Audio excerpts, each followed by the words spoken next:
Bayou Time Sports is brought to you by Terrebonne General Health System Community Sports Institute in conjunction with Barker Honda and Barker Kia.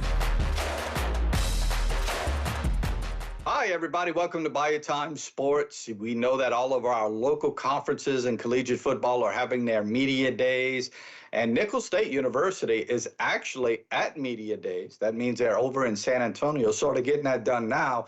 But there was a preseason All-America team that was announced, and I think it's worth mentioning that we had a couple of colonels who were named to that team. That's right. Early on, Stats Perform, which is a FCS All-American team, has named their team. We have one guy who's on the first team, and that's Rasheed Lovelace, a terrific defensive lineman, 6'3", 310 pounds. Folks, that's a good size to play in NFL. This young man had a terrific year last year with 48 tackles for the Colonels. He's a senior who is from Pensacola, Florida, and he has made the Southland Conference All-Team, first team last year. And a lot of big things are expected from him. As a matter of fact, a lot of big things expected from that Nicholls defense. As on the second team, Jake Del Mondo, a young man from Hannon High School, Archbishop Hannon High School, was named there. Again, second team linebacker, 5'11", 200 pounds. He's a senior from the North Shore. Again, I just mentioned he went to Hannon High School, and he actually was moved. He, at one time, was a running back, and he's a guy who now is all over the field, roams the field, is extremely good. And congratulations to him, because last year he really came on during the season, and obviously to Lovelace, who is a terrific defensive lineman for the Colonels. We're going to hear more about the All-Southland Conference preseason team after media days.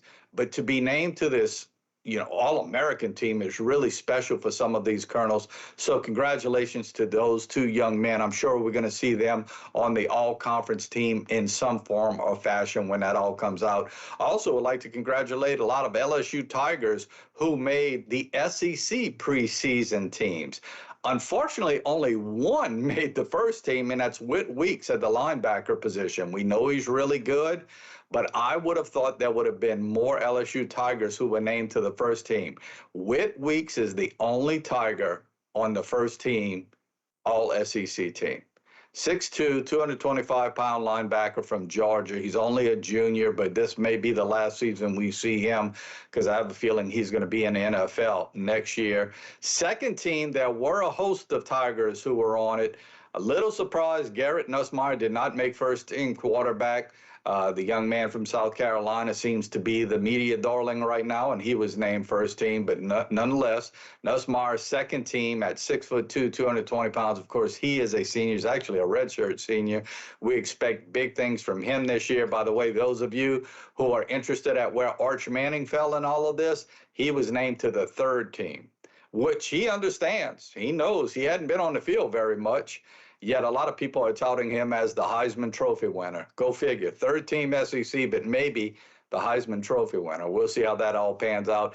Caden Durham, the young running back who came on really well from Oklahoma last year, is going to be on that second team list. He is 5'9", 205 pounds, only a sophomore for LSU.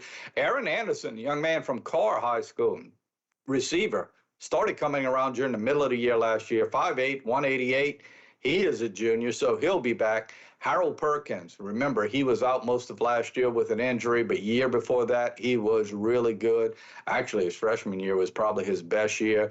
The 220-pounder, from the Houston area, could return to the Tigers next year, but I have a feeling if he has a good year, we won't see him. And then there are two returning specialists from LSU who made the first team. Barrion Brown, 5'11", 180 pounds. This is going to be his senior year for the Tigers, and Xavier Thomas, who last year really came on for LSU related to the return game and as a receiver, both made first team. So again, Whit Weeks, the only first team member in the preseason All-SEC team, and then you have a host of Tigers who are on the second team. A tad bit surprising when you look at it all. What else they do there over in the Southeastern Conference media days is those people who are there, the dignitaries, the media writers, everybody, they vote on how they think the conference is going to finish. And here's what they had to say.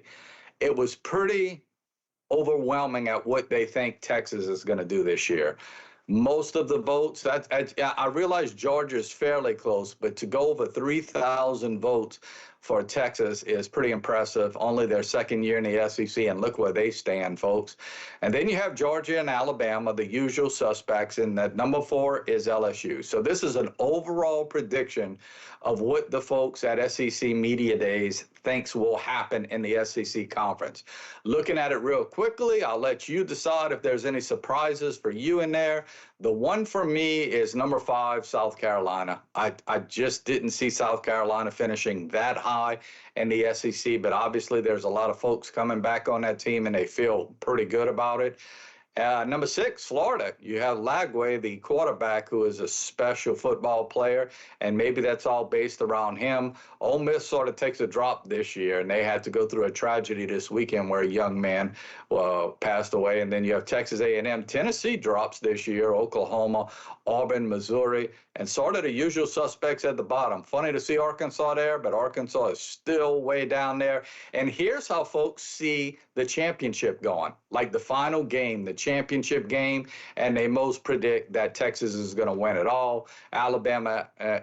Georgia and Alabama and LSU. So that's pretty much falls in line with what people think the regular season is going to finish. The only one that hops in there that is a little bit of a surprise is Vanderbilt. That's a look at the SEC, and a congratulations to some of our Nicholls State Colonels. We'll get you those preseason All-Southland Conference teams when they become available, probably next week sometime. Got to take a break. We'll be back with more right after this. This segment was brought to you by Terrebonne General Health System Community Sports Institute in conjunction with Barker Honda and Barker Kia.